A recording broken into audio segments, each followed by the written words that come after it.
दोस्तों, आज हम गुवाहाटी शहर में हैं, जो पूर्वोत्तर भारत का प्रवेश द्वार और मंदिरों का शहर है। इसे प्राग ज्योतिषपुर भी कहा जाता है, जिसका अर्थ है पूर्व का प्रकाश। ये कामरूप राज्य की प्राचीन राजधानी का नाम था और ये शहर लंबे समय तक इसी नाम से जाना जाता रहा। इस खूबसूरत सुबह हम विश्व प्रसिद्ध मां कामाख्या मंदिर के दर्शन करने जा रहे हैं। मां कामाख्या या कामेश्वरी कामनाओं की प्रसिद्ध देवी हैं, जिनका प्रसिद्ध मंदिर गुवाहाटी के पश्चिमी भाग में नीलाचल पर्वत के मध्य में स्थित है। मां कामाख्या देवालय को पृथ्वी के 51 शक्तिपीठों में सबसे पवित्र और प्राचीन माना जाता है। ये भारत में व्यापक रूप से प्रचलित शक्तिशाली तांत्रिक शक्तिवाद पंथ का केंद्र बिंदु है। पूर्व मंदिर को काला पहाड़ ने नष्ट कर दिया था, जिसका पुनर्निर्माण 1565 में कोच वंश के तत्कालीन राजा चिलाराय ने करवाया था। ये मंदिर मां शक्ति के विभिन्न रूपों अर्थात सुंदरी, त्रिपुरा, तारा, भुवनेश्वरी, बगलामुखी और छिन्नमस्ता को समर्पित है। 3 प्रमुख कक्षों से युक्त वर्तमान संरचना को एक पवित्र परिसर माना जाता है। पश्चिमी कक्ष आयताकार है, जबकि मध्य कक्ष वर्गाकार है। मध्य कक्ष में नर नारायण के शिलालेख और चित्र हैं। मंदिर के भीतर सबसे पवित्र मंदिर स्थित है, जो तीसरा कक्ष भी है। तीसरा कक्ष, जिसमें मूल शिला में योनि जैसी दरार है, एक गुफा के आकार का है। मंदिर में एक प्राकृतिक झरना भी है, जो इस दरार से होकर बहता है। ये झरना कक्ष को नम बनाए रखने में मदद करता है। कामाख्या मंदिर परिसर में भगवान शिव के विभिन्न रूपों को समर्पित 5 मंदिर हैं।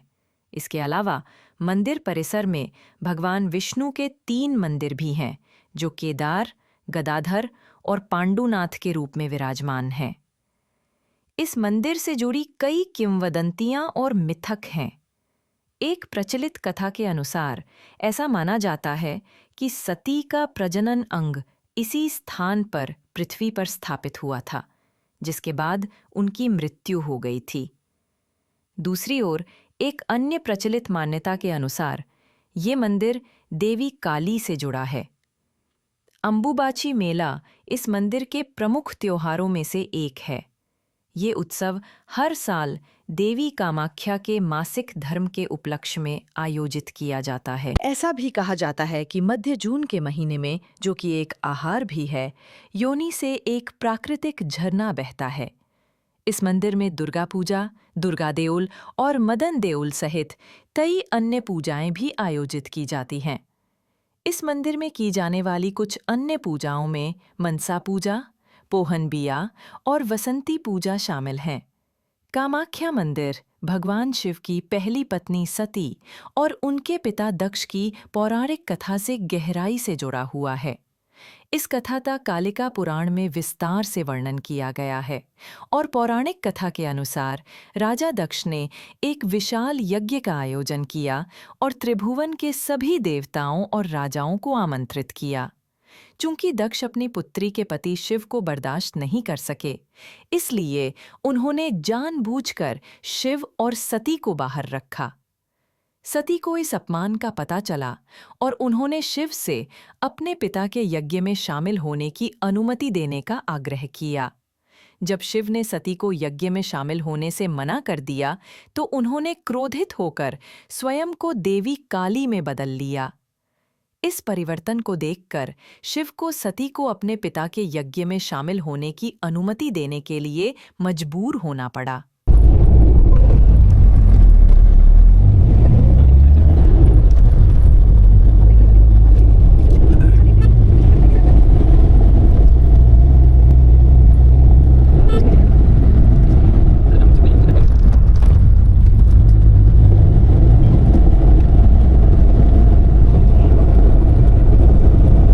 यज्ञ में दक्ष ने भीड़ के सामने अपमानजनक शब्दों का प्रयोग करके सती का अपमान किया।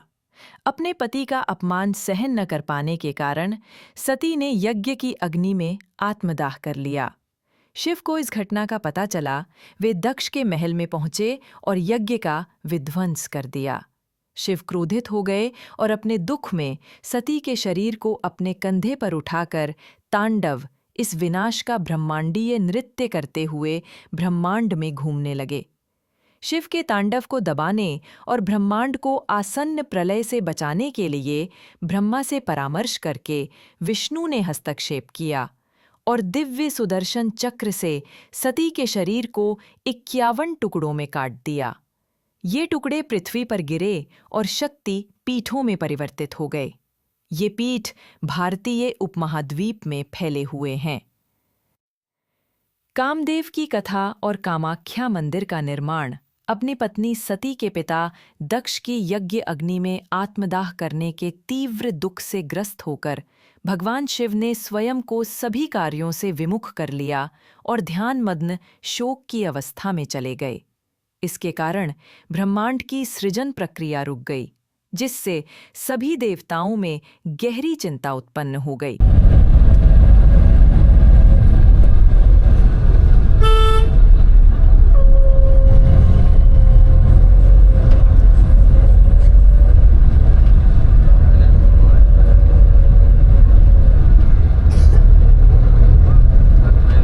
तब देवताओं ने इस स्थिति को हल करने के लिए एक योजना बनाई और कामदेव को भगवान शिव को उनके ध्यानमग्न शोक से जगाने के लिए भेजा, ताकि वे पुनः सृजन के काम में लग सकें। ध्यान के दौरान कामदेव द्वारा उत्पन्न व्यवधान से भगवान शिव क्रोधित हो गए और उन्होंने अपने तीसरे नेत्र की क्रोधित दृष्टि से कामदेव को भस्म कर दिया। इस परिणाम से स्तब्ध होकर कामदेव की पत्नी रति ने भगवान शिव से कामदेव को पुनर्जीवित करने की प्रार्थना की। रति की प्रार्थना से संतुष्ट होकर भगवान शिव ने कामदेव को उनकी प्राचीन कृपा और सौंदर्य के साथ पुनर्जीवित कर दिया। हालांकि भगवान शिव ने एक शर्त रखी, यदि कामदेव और रति नीलाचल पर एक मंदिर बनवा सकें जहां सती की योनि गिरी थी, तभी वो कामदेव को जीवन दान देंगे। रति सहर्ष सहमत हो गईं। कामदेव के प्राण वापस पाने के बाद रति द्वारा दिए गए वोनी के अनुसार कामदेव ने दिव्य वास्तुकार विश्वकर्मा की सहायता से नीलाचल स्थित सती की योनि पर कामाख्या मंदिर बनवाया। इस प्रकार इस पौराणिक कथा से हमें पता चलता है कि योनि के चारों ओर कामाख्या का मूल मंदिर कामदेव ने विश्वकर्मा की सहायता से बनवाया था। ये मंदिर अत्यंत श्रद्धा का प्रतीक बन गया है और इसे दिव्य शक्ति और प्रभाव का स्रोत माना जाता है। शास्त्रों के अनुसार कामदेव द्वारा निर्मित कामाख्या मंदिर 64 योगिनियों और 18 भैरवों की पत्थर की मूर्तियों से आच्छादित था। यद्यपि कामाख्या मंदिर की संरचना की उत्पत्ति से संबंधित इस पौराणिक कथा का कोई ऐतिहासिक प्रमाण या आधार नहीं है, फिर भी हम ये मान सकते हैं कि ये मंदिर अत्यंत प्राचीन है। दिलचस्प बात यह है कि इस घटना के प्रतीकात्मक प्रमाण के रूप में कामाख्या मंदिर के उत्तरी द्वार के सामने विश्वकर्मा की एक मूर्ति आज भी मौजूद है। इसके अलावा कामाख्या की तलहटी के दक्षिणी भाग पत्थर के रास्ते के पास में विश्वकर्मा को समर्पित एक मंदिर भी मौजूद है, जहां नियमित पूजा की जाती है। नरक और मां कामाख्या की कथा प्राग ज्योतिषपुर, जिसे बाद में कामरूप और फिर असम के नाम से जाना गया, के प्राग ऐतिहासिक काल में नरक का एक प्रमुख स्थान है। रामायण में नरक का वर्णन प्रागज्योतिषपुर के स्वामी और राजा रावण के मित्र के रूप में मिलता है। महाभारत में उन्हें दानव, दनु के पुत्र के रूप में दर्शाया गया है। कौरव राजकुमार दुर्योधन ने नरक के पुत्र भगदत्त की पुत्री भानुमति से विवाह किया था और वह कुरुक्षेत्र युद्ध में कौरवों का सहयोगी था। नरक प्रागज्योतिषपुर पर शासन करता था। वह एक कुशल शासक था और अपने पिता के आदेशों का कड़ाई से पालन करता था तथा देवी कामाख्या की अत्यंत श्रद्धापूर्वक पूजा करता था। देवी कामाख्या नरक के समर्पण से प्रसन्न हुईं और एक दिन उसके सामने प्रकट हुईं। उनकी अद्वितीय सुंदरता और आकर्षण को देखकर नरक मोहित हो गया और उनसे विवाह का प्रस्ताव रखा। क्रोधित होने के बजाय देवी ने एक शर्त के साथ सहमति दे दी। यदि नरका एक ही रात में भोर से पहले ब्रह्मपुत्र नदी के तट के पास कामाख्या के पश्चिमी भाग में पहाड़ी की तलहटी से कामाख्या पहाड़ी की चोटी तक एक मंदिर, एक तालाब और एक चिनाई वाली सड़क, पत्थर का रास्ता बना सके, तभी वह उससे विवाह करेगी। सुंदर देवी से विवाह करने की अपनी दृढ़ इच्छा के साथ नरका ने चुनौती स्वीकार की और तुरंत कार्य शुरू कर दिया। जैसे ही वो निर्माण पूरा करने वाला था, देवी ने मुर्गे की बांग दी, जो भोर का संकेत था। ये नरका के समय के अंत का संकेत था और इस प्रकार देवी कामाख्या ने उससे विवाह करने से इनकार कर दिया। नरका के अस्तित्व के ऐतिहासिक प्रमाणों पर बहस होती है, क्योंकि उनसे संबंधित जानकारी ज्यादातर हरिवंश, कालिका पुराण, योगिनी तंत्र, महाभारत, रामायण आदि जैसे धर्म ग्रंथों की किंवदंतियों में मिलती है। हालांकि जैसा कि किंवदंती में उल्लेख किया गया है, ब्रह्मपुत्र नदी के तट के पास पश्चिमी भाग ने कामाख्या की तलहटी से कामाख्या पहाड़ी की चोटी तक चिनाई वाली सड़क या पत्थर का रास्ता, जिसे नरका द्वारा निर्मित कहा जाता है, अभी भी मौजूद है। नरक, ऋषि वशिष्ठ और कामाख्या मंदिर की कथा। देवी कामाख्या के आशीर्वाद से नरक अत्यंत शक्तिशाली हो गया। देवी कामाख्या की सच्ची और समर्पित आराधना से प्राप्त शक्ति के मद में चूर होकर नरक अहंकारी और अभिमानी हो गया। धीरे धीरे वह अपने मित्र सोनितपुर, वर्तमान तेजपुर के राजा बाण के प्रभाव में आ गया, जो एक समर्पित शैव थे। उनकी संगति में नरक में असुर, राक्षस गुण विकसित हो गए और वो एक अभिमानी, निर्दयी, असहिष्णु और असभ्य मनुष्य में बदल गया। इसी बीच महान ऋषि वशिष्ठ देवी कामाख्या की पूजा करने के लिए नीलाचल, कामाख्या पर्वत गए, लेकिन अभिमानी नरक ने ऋषि को मंदिर में प्रवेश करने से मना कर दिया। क्रोधित ऋषि वशिष्ठ ने नरक को श्राप दे दिया और घोषणा की कि अब से देवी कामाख्या की पूजा वामाचार, वामपंथी तंत्र मार्ग परंपरा के अनुसार की जाएगी और वो उसके राज्य से अदृश्य हो जाएंगी और उसे अपनी सुरक्षा के बिना क्षीण कर देंगी। ऋषि वशिष्ठ ने नरक के विनाश तक कामरूप में रहने की शपथ भी ली और संध्याचल में एक आश्रम की स्थापना की।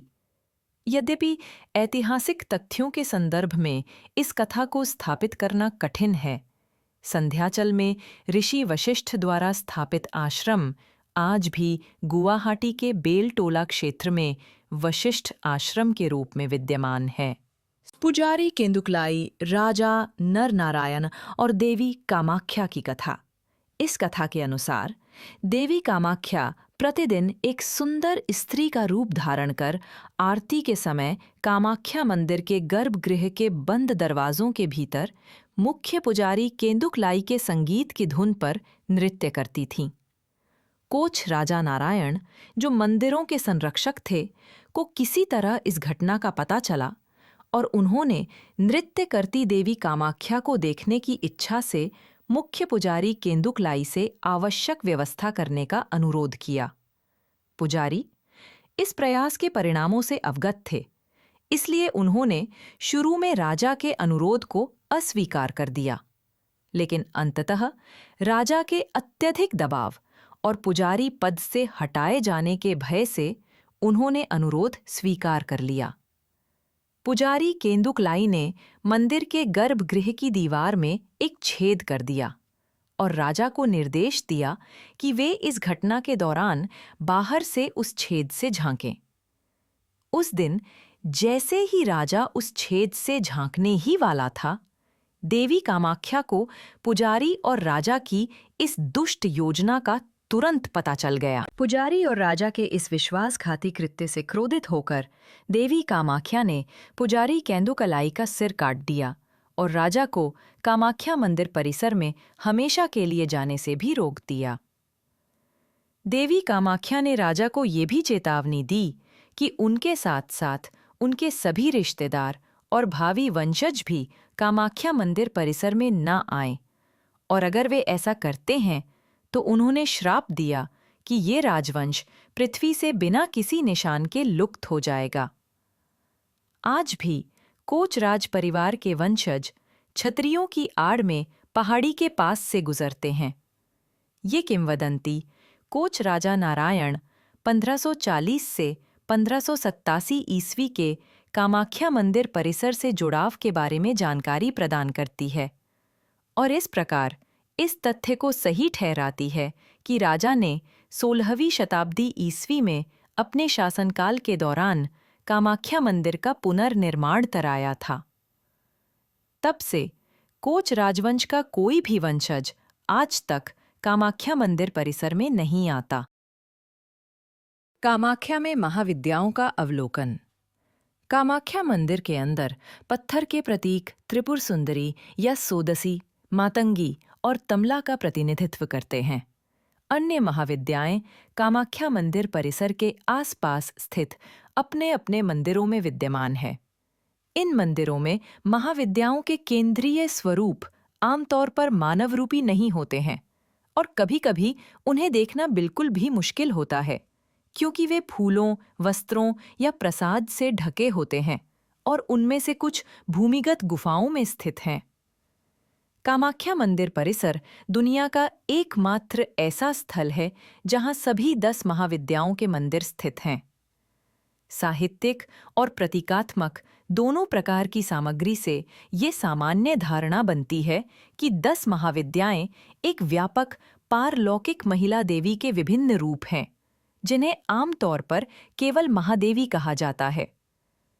कई शाक्त ग्रंथों की एक अंतर्निहित धारणा ये है कि सर्वोच्च वास्तविकता महान देवी हैं और ये असीम महान सत्ता विभिन्न रूपों में प्रकट होती है और प्रत्येक महाविद्या एक निश्चित प्रकार की पूर्णता, आशीर्वाद या जागरूकता प्रदान करती है।